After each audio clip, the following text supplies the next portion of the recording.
একজন মুসল্লি বললেন যে সকালে তো গা দম করান, রাত্রে বোবাজিনে ধরে। বোবাজিন ডাক্তারি ভাষায় বলে যে হ্যালোসিনেশন, মানে এটার কোনো সমাধান ডাক্তার দিতে পারে না। সব টেস্ট করছে, রোগ ধরা পড়ে না। আর যে ব্যক্তি জিন্নাত অস্বীকার করবে, জিন আছে জিন নাই এটা বলবে, তার ঈমান থাকবে না। কারণ জিনকে আল্লাহ সৃষ্টি করছেন, এটা কোথায় বলছেন? আল্লাহ কোরআনের মধ্যে বলছেন, মা খালাকতুল জিন্না ওয়াল ইনসা ইল্লা লিয়াবুদুন। মানব এবং দানব, মানব জাতি এবং জিন জাতিকে আল্লাহ সৃষ্টি করছেন একমাত্র আল্লাহর ইবাদতের জন্য। তাহলে মানুষের অস্তিত্ব যেমন স্বীকার করি, জিনের অস্তিত্বকেও স্বীকার করতে হবে। তো বলে যে সকালে তো গা দম করি, কিন্তু রাত্রে বোবা জিনে ধরে। তো এটার শিফট আছে, সকালে এক শিফট, বিকালে আরেক শিফট। সকালের গা বন দিয়ে আর এক পর্যন্ত যাবে না, মাগরিব পরে আবার বন করতে হবে। সকালে বন করছি, মাগরিব পর্যন্ত ঠিক আছে, আবার মাগরিবে বন করলে ফজর পর্যন্ত ঠিক থাকবো। দুই শিফট, বুকরাতাম ওয়া আসিলা। আল্লাহ বলছেন যে জিকির সকাল সন্ধ্যা করো, দুইটা টাইম। ফেরেশতারা সকালে একটা টিম আসে, বিকালে একটা টিম আসে। সকালে যে টিমটা আসে এটা বিকালে চলে যায়, আর বিকালে যে টিমটা আসে এটা ফজরে চলে যায়। মজার বিষয় হলো এই ফেরেশতাদের এই টিমটা সকালে যেটা আসে, এরা আইসা মানুষের সাথে ফজরের নামাজে শরীক হয়। আর যেই টিমটা সকালে চলে যাবে, এরা মানুষের সাথে ফজরের নামাজ পড়ে তারপরে যায়। তার মানে ফজরের দোনোটা টিম একত্রিত হয়। ইন্না কুরআন আল ফাজরি কানা মাশহুদা। আল্লাহ বলেন যে ফজরের সময় সবাই উপস্থিত থাকে। সবাই বলতে কারা? ফেরেশতারা। তো যেই টিম সকালে আসে, এরা জমিনে নামার সাথে সাথেই রেজিস্ট্রি খাতায় লেখা শুরু করে দেয় কে কি করতেছে না করতেছে। তো তার রেজিস্ট্রি খাতায় আইসা ফজরের নামাজটা লেখে যে আমি ফজরের নামাজ পড়ছি, মুসল্লি এতজন পাইছি। যে টিমটা আসছে ওই টিমের খাতায়।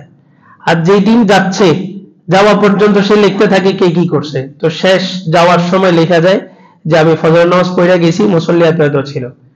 তাহলে এই রেজিস্ট্রি খাতাও ফজরের নামাজ উঠে গেল, ওই রেজিস্ট্রি খাতাও ফজরের নামাজ উঠে গেছে। এই কারণে আল্লাহ তাআলা ফজরের নামাজটা 2 রাকাত দিয়েছেন ঠিক, কিন্তু ফজরের নামাজ যে পড়বে আল্লাহ তাআলা তাকে ডাবল সওয়াব দান করবে। ওই যে 2টা খাতা উঠে গেছে। আল্লাহ আমাদের সওয়াব নেকি বাড়ানোর জন্য কত কিছু করে। সাহাবায়ে কেরাম আল্লাহ রাসূলের সামনে বসা, তো বলে যে বনি ইসরায়েলের মানুষ 1000 বছর হায়াত পেয়েছে, 1500 বছর হায়াত পেয়েছে, আর আমাদের হায়াত কত কম। এখন সামনের ভবিষ্যতে এই সামনের পৃথিবীতে মানুষের হায়াত হবে সর্বোচ্চ 40 থেকে 50। আল্লাহ রাসূল বলছেন আমার উম্মতের হায়াত উম্মতি বাইনাস 60 ওয়া 70, 60 এবং 70 এর মাঝামাঝি। রাসূল যখন এই কথা বলছেন তখনও মানুষ 100 বছর বাঁচত। আমাদের দাদা তার বাবাদেরকেও আমরা শুনছি 100 বছর হায়াত পাইছে। এখন খুব কম মানুষ আছে 100 বছর হায়াত পায়, তাও আছে কিছু। আপনি যদি এভারেজ গড় হিসাব করেন, রাসূলের যুগ থেকে নিয়ে 1300 বছর পর্যন্ত, 1400 বছর পর্যন্ত মানুষ 80-100 হায়াত পাইছে। তাহলে এভারেজ গড় হিসাব করলে এবার সামনের পৃথিবীর মানুষ হায়াত পাবে 40 থেকে 50, এর বেশি পাবে না। সব ভেজাল, সব খানার মধ্যে ভেজাল, ফরমালিন দেওয়া। আপনি ভালো একটা খাবার যদি খান, এটা আপনার হজম হবে না, কারণ আপনার ভিতরে মেশিন ওই খারাপটা খাইতে খাইতে ওটা অভ্যস্ত হয়ে গেছে। এখন ভালোটা খাইলে এটা আর হজম হয় না। আল্লাহ। তো সাহাবীরা রাসূলের যুগ থেকে আমলের উপর অভ্যস্ত ছিলেন, যেভাবে বলছেন ওভাবে আমল করছেন। আর রাসূল দুনিয়ার কোনো কিছু তাদেরকে শিখান নাই। তুমি ঋণ মুক্ত হবে কিভাবে? ব্যবসা করো, ব্যবসা এভাবে করো। তোমার অভাব যাবে কিভাবে? তুমি খাটো, কাজ করো। এগুলো কিছুই শিখেন না, আমল শিখিয়েছেন। আর অলৌকিক ভাবে আল্লাহ তাআলা ওনাদেরকে সহযোগিতা করছেন। বাড়িতে খাবার নাই, রাসূল সবাইকে ডেকে এনে যে চাঁদা উঠাইছেন এমন না। বলছে তোমার বাসায় খানা নাই, যাও 2 রাকাত নামাজ পড়ো। 2 রাকাত নামাজ পড়ে আসছে। তা রাসূল আবারও তো চাইলে পারতেন যে কারো থেকে কিছু নিয়ে দিতে, বলছেন আবার 2 রাকাত পড়ো। আবার 2 রাকাত পড়ছে, আবার আসছে। সাহাবীরও কি পরিমাণ বিশ্বাস, রাসূল বলছে মানে এটা হবেই হবে। তো 2 রাকাত করে দেখা হয়নি, আবার রাসূলের দরবারে গেছে। তো রাসূল তো আবারও চাইলে নিজে থেকে মনে কিছু দিতে পারতেন, না মালিক যদি একটু বাঁচাই, 2 বার কইলাম হইল না। রাসূল আবার বলছেন নামাজ পড়ো। আল্লাহ কারামত দেখায় দিয়েছেন, মুজিজা দেখায় দিয়েছেন। ঘরের যে চাকরি ছিল চাক্কি ঘোরা শুরু হয়েছে, আটা বের হওয়া শুরু হয়েছে। হান্ডি পাতিল যা ছিল ঘরের মধ্যে সব কিছু আটা দিয়ে ভরপুর। এরপরে সাহাবীর মধ্যে কিউরিসিটি জাগলো, একটু কৌতূহল যে কোথা থেকে আসতেছে। উকি দিছেন আর বন্ধ হয়ে গেছে চাক্কি। আল্লাহ রাসূল বললেন, তুমি যদি সেখানে উকি না দিতা, এই আল্লাহ তাআলার কারামত মুজিজা এটা চালু হয়েছে, এটা কিয়ামত পর্যন্ত এটা চলতে থাকতো, এটা থেকে আটা বের হতেই থাকতো। এইরকম ওনারা একদম ঠিক হয়ে গেছেন, তারপরেও মানুষের কাছে হাত পাতেন নাই। আল্লাহ তাআলাও দেখেন যে কতটুকু পর্যন্ত বান্দা আগাইতে পারে। যে তাকওয়া, পাহাড় থেকে একটা মানুষ পড়ে যেতেছে, নিচে পড়লে শেষ ডেথ। পাহাড়ের মাঝখানে একটা গাছের ডালের সাথে তার হাতটা আটকে গেছে, সে ওটা ধরে আছে, আর গায়েব থেকে আওয়াজ আসছে, বান্দা তুমি ওইটাও ছেড়ে দাও, আল্লাহর জাতের উপরে বিশ্বাস করো। ওই সময় ওই ডালটা ছেড়ে দিয়া আল্লাহর উপরে বিশ্বাস করার নাম হচ্ছে ঈমান। সবকিছু আছে, এরপরে বললাম যে আল্লাহ খাওয়ায়, এটা না, কিছুই নেই। এরপরে ওই সময় বলি আল্লাহ খাওয়ায়, তো ওই সময় রিজিকটা কোথা থেকে আসে দেখেন, আল্লাহ তাআলা দেখাই দিবেন। আমাদের ঈমানটা সাহাবীদের মতো হইতে হবে, আটকে একদম কিছুই নেই, কোনো ব্যবস্থা নাই, তা আল্লাহর দিকে তাওয়াক্কুল করে বসে আছে। আল্লাহ তাআলা গায়েবী ভাবে ওনাদেরকে পাঠিয়ে দিয়েছেন। বন্দী একটা নারীকে বন্দী করে নিয়ে গেছে, তো পানির পিপাসা, ঘুমিয়ে গেছে, বড় একজন বুজুর্গের ঘটনা।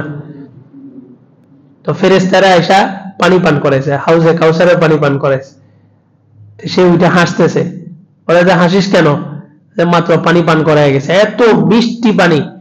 তো দেখে যে বালুর উপরে শোয়া রাখছে, বালুর মধ্যে পানির ফোঁটা পড়ে আছে। পানির এক ফোঁটা এই জায়গায় লাগিয়েছিল, এই নাকের নিচে ঠোঁটের উপরের অংশটাতে। মহিলা মৃত্যু পর্যন্ত এটা চাটতে চাটতে এই জায়গাটা গর্ত হয়ে গেছে।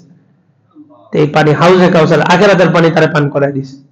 মারিয়াম আলাইহিস সালাম মসজিদের ভিতরে, মেহরাবের ভিতরে একটা রুম ছিল, জাকারিয়া আলাইহিস সালাম ওনার ওই রুমের মধ্যে রেখে তালা মেরে দিতেন। আবার মসজিদের গেটে তালা মেরে তারপরে মানুষের পিছনে দাওয়াতের কাজ করতেন। আয়েশা দেখতেন যে মারিয়ামের কাছে ফল, সিজন ছাড়া, সিজন নাই, আনসিজনের ফল ওনার কাছে দেখতেন। বললেন যে ক্বালাত ইয়া মারিয়াম আন্না লাকি হাযা, মারিয়াম এই ফলগুলা কে দিয়ে গেছে?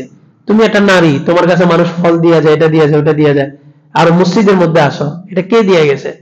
মারিয়াম আলাইহিস সালাম বললেন যে ক্বালাত হুয়া মিন ইনদিল্লাহ, সূরা আল ইমরানের মধ্যে ঘটনা আসছে, এটা আল্লাহর পক্ষ থেকে আসছে।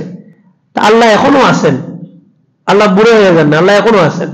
আমাদের ঈমানটা যদি সাহাবীর মতো হয়, তা আল্লাহ তাআলা আমাদের সাথে এমন লেনদেন করবেন। এজন্য আমলের এক জিন্দেগি বানানো, সকাল সন্ধ্যা আমল।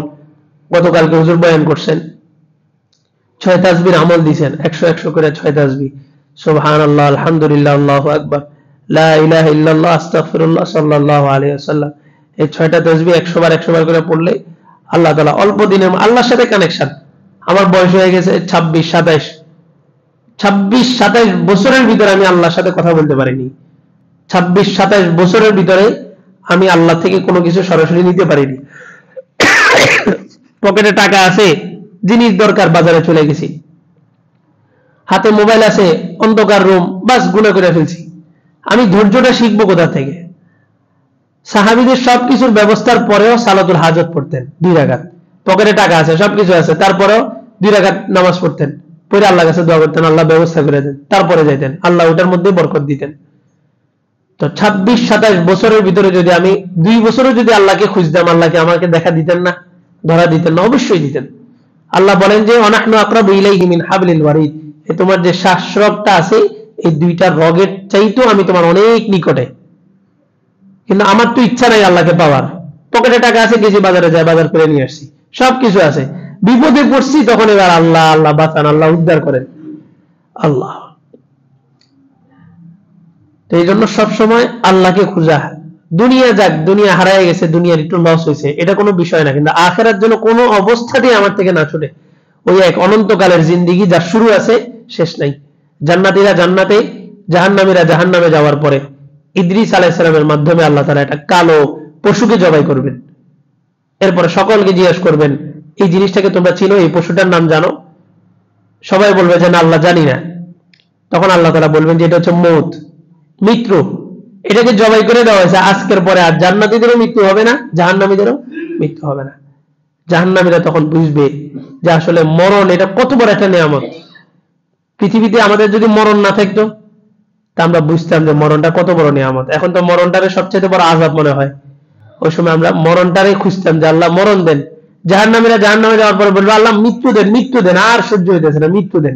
কিন্তু মৃত্যু আর তাকে দেওয়া হবে না, চামড়া খইসা পড়বে। আল্লাহ বলেন যে বাদদালনাহুম জুলুদান গায়রা, আবার নতুন চামড়া নতুন গোশতর পরে বসায় দিয়া আমি নতুন করে দিব, লিয়াজুকুল আযাব, যাতে সে শাস্তি ভালোভাবে আস্বাদন করতে পারে।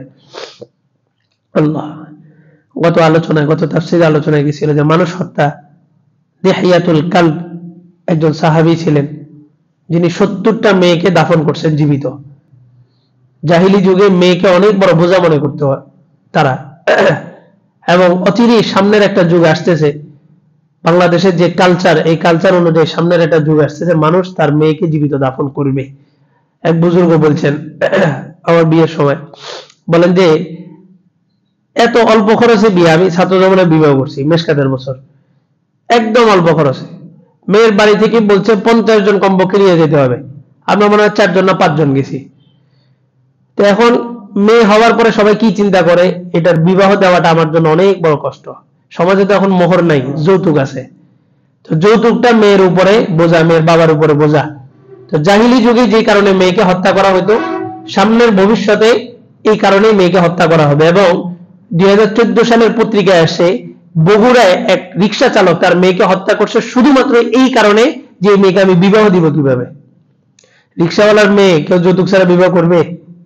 আল্লাহ, একটা মেয়েকে তার বাবা সারাটা জীবন লালন পালন করছে, এই মেয়েটাকে আপনাকে দিতেছে, আবার আপনি তার সাথে আবার আপনি যৌতুক চাইতেছেন। যৌতুক তো না, মেয়ে তো দিবেন, আপনার মেয়েই তো এগুলা সুযোগ সুবিধা পাবে। একটা এসি দিলে আপনার মেয়েই এটার বাতাস খাবে, একটা বাড়ি দিলে আপনার মেয়েই এটার মধ্যে থাকবে, একটা গাড়ি দিলে আপনার মেয়েই এটার মধ্যে চলাচল করবে। তো হাদিয়া, কিন্তু এটাকে আল্লাহ রাসূল বলছেন কি যৌতুক।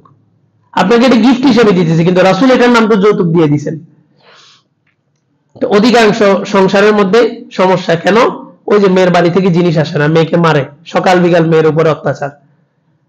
আল্লাহ। তো দিহিয়াতুল কালব 70টা মেয়েকে দাফন করছে, এরপরে 71তম তার মেয়েকে দাফন করতে যায় তার এই পাষাণ হৃদয়টা গলে উঠছে। রাসূলের দরবারে গেছে যে আমাকে আল্লাহ মাফ করবে। রাসূল বললেন যে মাফ করবে, ইস্তেগফার পড়ো, আল্লাহর কাছে ক্ষমা চাও। বলে আমাকে মাফ করবে? বলে আরে তোমাকে মাফ করবে, আল্লাহ মাফ করবে। মানুষের গুনাহ সসীম, আল্লাহর ক্ষমা অসীম, আল্লাহ মাফ করবে।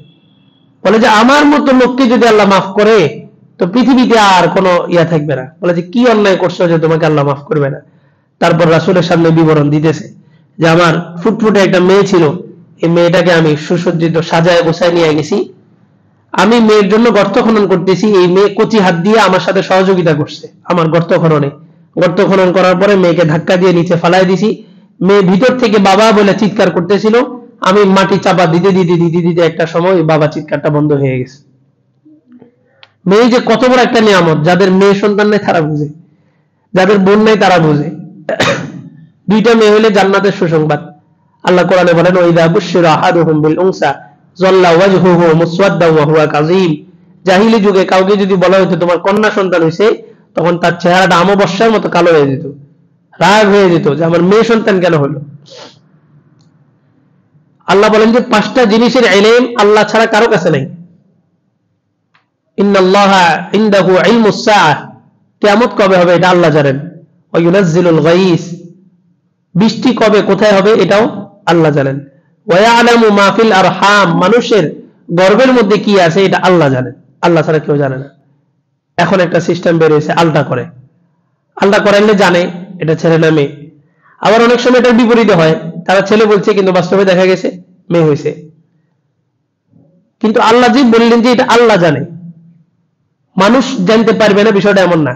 মানুষ জানলে এটা ক্ষতি। কি ক্ষতি? কত বছর মনে হয় সুপ্রিম কোর্ট থেকে আইন জারি হয়েছে যে কোনো বাংলাদেশের কোথাও আলটা করাতে পারবে না। সুপ্রিম কোর্ট থেকে আইন জারি হয়েছে এটা গত বছর। কেন? বলে যে 45% মানুষ তার বিবিকে তালাক দিয়ে দিছে শুধুমাত্র গর্ভে মেয়ে হবে এটা জানার কারণে। আলটা করছে, আলটা করে দেখছে গর্ভে কি হবে, মেয়ে হবে, তো বলছে বাচ্চা মেরে ফেলো। তো আলটা তো করছে আপনার 6-7 মাস পরে, 6-7 মাস পর্যন্ত এটা কনসেপ্ট করছে, তো করছে বলছে এটা নষ্ট করো, তো নষ্ট করে নাই, বিবিকে ছেড়ে দিছে। এত পরিমাণ তালাকের সংখ্যা বাড়ছে যে শুধুমাত্র গর্ভে মেয়ে আসবে এটা জানার কারণে গত বছর সুপ্রিম কোর্ট থেকে এটা আইন জারি করে, রিট জারি করছে যে আর কোথাও কোনো আলটা করে দিতে পারবে না। তো এটা আল্লাহ জানেন, কিন্তু এটা যখন মানুষ জানবে তখন এটার মধ্যে কি হবে, সমস্যা তৈরি হবে। তো দেহিয়াতুল কাল তওবা করছে, এমন ভাবে তওবা করছে আল্লাহর কাছে যে আল্লাহ তারে মাফ করছে। এবং জিবরাইল আলাইহিস সালাম আল্লাহ রাসূলের কাছে যতবার আসছেন অধিকাংশ সময় দেহিয়াতুল কাল এই সাহাবীর আকৃতিতে আসতেন জিবরাইল আলাইহিস সালাম, এতটা গ্রহণযোগ্য হয়ে গেছে আল্লাহর কাছে। আমরা তো এত বড় অপরাধ করি নাই, এত বড় পাপ করি নাই, তো হতাশ হওয়ার কিছু নাই। লা তাকনাতু মির রাহমাতিল্লাহ, মুমিন কখন আল্লাহর রহমত থেকে নৈরাশ হবে না। অনেক গুনাহ হবে, আল্লাহর কাছে মাফ চাই নিতে হবে, গুনাহ হবে মাফ চাই নিতে হবে, গুনাহ হবে মাফ চাই নিতে হবে। আল্লাহ বলেন ফামান উফিয়া লাহু মিন আখিহি শাইউন ফাত্তিবাউন বিল মারুফ ওয়া আদাউন ইলাইহি বিইহসান, যে মানুষ হত্যা করার পরে যাকে হত্যা করা হয়েছে, যে হত্যা করছে তাকে হত্যা করা হবে। আর যদি হত্যা না করে তাহলে রক্তপণ দিতে হবে। রক্তপণের অনেকগুলো বিধান আছে। 4 বছর বয়সে 100টা উট, 5 বছর বয়সে 100টা উট, 2.5 বছর বয়সে 50টা উট, এরকম বিভিন্ন স্তর আছে দিয়েছে রক্তপণের। তো বলে যে ফামান উফিয়া লাহু মিন আখিহি শাইউন, ওই রক্তপণের মধ্য থেকে তুমি যদি তোমার ভাইকে কিছু মাফ করে দাও, ফাত্তিবাউন বিল মারুফ, এটা সুন্দরভাবে আদায়ের ব্যবস্থা করো, ওয়া আদাউন ইলাইহি বিইহসান। আমরা কাউকে টাকা ঋণ দিলে তো দোনো দিকেরই সমস্যা আছে, টাকা যথাসময় দিতে চায় না, আবার টাকাটা আদায় করার ক্ষেত্রে আমরা একটু বেশি বাড়াবাড়ি করি। রিকশাওয়ালাকে যে পরিমাণ কষ্ট দিই, গালাগালি করি, ভাড়া কিন্তু এটাই দিতেছি, 20 টাকা কন্টা করেছি 20 টাকাই দিছি, কিন্তু তারে যে আমি বাড়তি গালি দিলাম এটার কারণে আখিরাতে আমি ধরা পড়বো। 20 টাকা কন্টা করেছি 20 টাকা দিয়ে দিছি, কিন্তু হয়তো তারে দিয়ে একটু কাজ করাইছি, এই বাজারগুলো একটু উপরে নিয়ে যাও, এটা তো আমার সাথে তার কন্টাক্ট হয়নি। বাজার সে আমার বাসার সামনে এনে যে রিকশা থেকে নামাবে, এটাও তো কন্টাক্ট হয়নি। তারা ঠিক করছি, ঠিক করে চালের দোকানে নিয়ে বললাম যে ওই বস্তাটা এটা উঠাও, উঠাবে ঠিক, তবে এটার মজুরি আপনার আলাদা দিতে হবে, এটা আপনার ওই রিকশা ভাড়ার সাথে সম্পৃক্ত না। আল্লাহ বলেন যে আদায় করবা, আদায়টা যেন সুন্দরভাবে হয়। টাকা পাই 50 টাকা, এর গালি দিছি 50টা, তারপরে না পাইতে আমরা 50 টাকা দিছি, এই যে 50টা যে গালি দিছি, গালিটাকে আর ফেরত নিছি নি নাই, আখিরাতে আমি আটকা পড়ে যাব। আল্লাহ রাসূল বলেন বহু মানুষ হাসরের মাঠে বিশাল পাহাড়ের সমান নেকি নিয়ে আসবে, কিন্তু আল্লাহ তাআলা তাদেরকে জাহান্নামে ধাক্কা দিয়ে ফেলাই দিবেন। সাহাবায়ে কেরাম বললেন যে এত নেকি তারা জান্নাতে নিতে পারবে না? তো বলে যে পাহাড় সমান নেকি থাকবে, কিন্তু পাহাড়ের ওই নেকি সমান নেকির যে পাহাড়টা, পাহাড়ের পিছনে তার পাওনাদাররা লাইন ধরে দাঁড়ায় থাকবে। পাওনাদার মানে কি শুধু টাকা পাও না, একটা ঘুষি যে দিয়েছেন ঘুষিটাও পাও না, একটা গালি যে দিয়েছেন এই গালিটা পাও না, সে সব কিছু সেদিন পাই টু পাই নিবে। আর আপনি তাকে একটা গালি দিচ্ছেন, একটা নেকি দিয়ে দিবেন সমাধান না, ওখানে এটা সমাধান হবে না। ওখানে আল্লাহ তাকে খুশি করা পর্যন্ত আপনার কাছ থেকে তাকে নেকি দিতেই থাকবেন, দিতেই থাকবেন, সব নেকি নিয়ে যাবে। তারপর আল্লাহ তাকে বলবেন তুমি কি খুশি? তো বলবে যে না আমি খুশি না, আমার আরো নেকি লাগবে। তো আল্লাহ বলবেন যে তার তো আর নেকি নেই, কি চাও? বলবে যে আল্লাহ আমার যে গুনাহগুলো আছে গুনাহগুলো তার কাঁধে চাপায় দেন। এই জন্য হুকুকুল ইবাদ, মানুষের হক, এটা অনেক বড়, বহুত বড় বড় বুজুর্গ আল্লাহর ওলিরা ছিলেন যারা বিয়ে করেন নাই। কারণ বিয়ের পরে স্ত্রীর যে হকগুলো আছে, হক আদায় করতে পারবেন কিনা এই ভয়ে ওনারা বিবাহই করেন নাই, যে একলা আসি একলা আল্লাহর কাছে হিসাব দিব। বিয়ে করছি মানে বিবির হিসাব আল্লাহর কাছে দিতে হবে, বিবির সাথে আমি কেমন আচরণ করছি এটার হিসাব আল্লাহর কাছে দিতে হবে। আল্লাহ আকবার। আর এটা দুর্বল, সব রাগ এসে এটার উপরেই ঝাড়ি, সারাদিন বাইরে যা হয়েছে না হয়েছে ঘরে ঢুকে এটার উপর। এক বুজুর্গকে আল্লাহ তাআলা মাফ করে দিয়েছেন, কবরে আযাব মাফ করে দিয়েছেন, কবরে তার জান্নাতের ফয়সালা করছেন, শুধুমাত্র কেন? তার শাগিরদকে স্বপ্নের মধ্যে তিনি বলেন যে একদিন বাসায় খিচুড়ি রান্না করছিল, খিচুড়িতে লবণ হয় নাই, কিন্তু আমি কিছুই বলি নাই, খানাটা খেয়ে উঠে গেছি। আল্লাহ শুধু এই একটা আমলের কারণে মাফ করে দিয়েছেন। আর দেখেন একটু লবণ কম হলে কতগুলো কথা শোনায় দিই। বাসাটা আমাদের জন্য আরাম রাহাতের জন্য আল্লাহ বানাইছেন, কিন্তু আমি ইচ্ছা করেই বাসাটারে আগুন বানায় রাখি। বাসায় ঢুকেই ঝগড়া, প্রতিদিন ঝগড়া, তা আমি কি শান্তিতে ঘুমাইতে পারি? আমি কি শান্তিতে থাকতে পারি? এই সারাদিন বাহিরেও কষ্ট করলাম, বাহিরে এক জাহান্নাম, ঘরে যায় নিজের ঘরটাকে নিজেই একটা জাহান্নাম বানায় রাখছি। আল্লাহ তাকে বানাইছেন বাঁকা হাড্ডি দিয়া, সে আবদার করবে, সে তার বাবা মা সব কিছু ছেড়ে দিয়ে আপনার কাছে আসছে, আপনার কাছে একটু রাগ অভিমান করতে পারবে না। আপনি যে তারা এইভাবে শাসাইলেন, এভাবে পিটাইলেন, সন্তানের সামনে পিটাইলেন। আল্লাহ, তো সকালে আইসা তাবলীগের বয়ান করছে, এই এলাকার ঘটনা বলতেছি, রাত্রে বউ পিটাইছে, সকালে আইসা তাবলীগের এখানে 6 নম্বরে আলোচনা করছে। এটা তাবলীগ? এটা দাওয়াতের কাজ করলেন? এটা আপনি মুসলমান? আপনি বউ পিটাইছেন আপনার সন্তানের সামনে, আপনার পাড়া প্রতিবেশী পর্যন্ত জানলো, পাড়া প্রতিবেশী জানে আপনি অনেক বড় একজন তাবলীগের সাথী। আল্লাহু আকবার। আল্লাহ তাআলা কথাগুলা বলনেওয়ালা শুননেওয়ালা সকলকে আমল করার তৌফিক দান করুন। আমাদেরকে আল্লাহ তাআলা একটা দায়িত্ব দিয়ে বসাইছে, এই কারণে সমাজের সব সেক্টর নিয়ে কথা বলতে হয়। তাহলে আমি যদি এখানে ইমাম না হইতাম, আমি কি আইসা আপনাদেরকে বলতাম এই অমুক এটা করছে, অমুক এটা করছে, অমুকের এটা করা দরকার, ওটা করা দরকার না। আল্লাহ একটা দায়িত্ব বসাইছে। ইমাম মানি ইমামরাও বুঝে না, ইমাম মানি মুসল্লিরাও বুঝে না। ইমাম মানি যে নামাজ পড়াবে এমন না, ইমাম মানি হচ্ছে নেতা। নেতা শুধু নামাজের নেতা না, নেতা সবকিছুর নেতা। আপনার ব্যবসার নেতা, আপনার পারিবারিক সব বিষয়ের নেতা ইমাম। আল্লাহ